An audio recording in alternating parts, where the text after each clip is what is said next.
Kung ang Kamara may mga pagdinig sa issue ng war on drugs at pogo sa bansa, ang Senado magkakasa na rin daw ng sarili nilang investigasyon at ang mangunguna ang dating police chief ng Duterte administration na si Senator Bato de la Rosa. Siya raw mismo ang mag-iimbita kay dating Pangulong Rodrigo Duterte na dumalo sa hearing.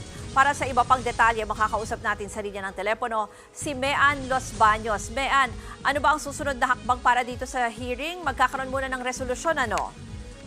Yes, Ruth, magandang hapon sa iyo. Pinaplano na nga ng Senado magsagawa ng sariling investigasyon hinggil sa war on drugs ng nakarang administrasyong Duterte.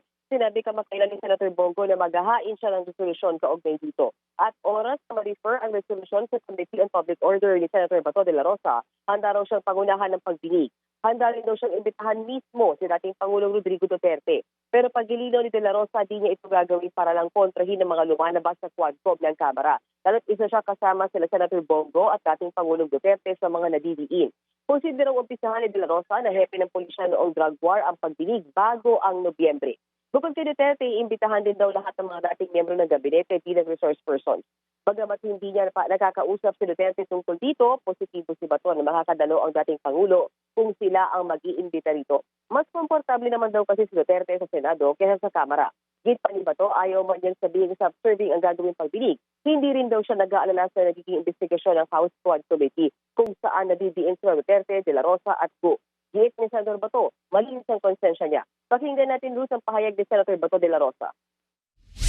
Hindi naman kaya nag-uusay. Kundi magkakaroon lang tayo ng checks and balances dahil may nakikita man din siguro si Senator Bongo na mga portion ng investigation doon na talagang mga false accusations na tinatanggap ng Quadcom as hook, line, and sinker as gospel truth. Kung ano man yung mga issues na binato doon laban kay Senator Bongo, laban sa akin o sino pang ibang inaakusahan doon na ayaw mag-attend doon, pwede siya mag-attend dito sa Senate hearing. Yes, Ruth, pinabunaanan din ni Senator Bato de la Rosa ang iba't ibang mga revelasyon sa naturang pagdidig sa Quadcom, gaya ng umano'y Davao Bottle ng war on drugs at ang umano'y utos kay dating Police Colonel Royina Garma na maghanap ng pulis na miyembro ng Iglesia ni Cristo na siya magpapatupad ng naturang Davao Bottle ng drug war. Ruth?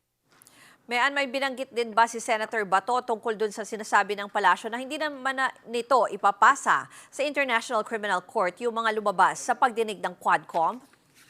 Sabi ni Senator Bato de la Rosa, mabuti kung gano'n, kung hindi ipapasa yung mga nakalat sa Quadcom. Pero hindi raw siya mabibigla kasi pwede naman daw sabihin at igiit ng Kamara yung kanilang independence sa Malacanang. So kung sakasakaling maipasa sa ICC, hindi na rin daw niya ikagugulat kung ito yung mangyari.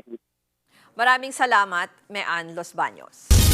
Mga kapatid, ako po si Ruth Cabal.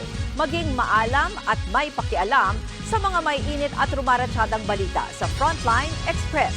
Para maging updated sa balitaan, mag-subscribe lang sa social media pages ng News 5.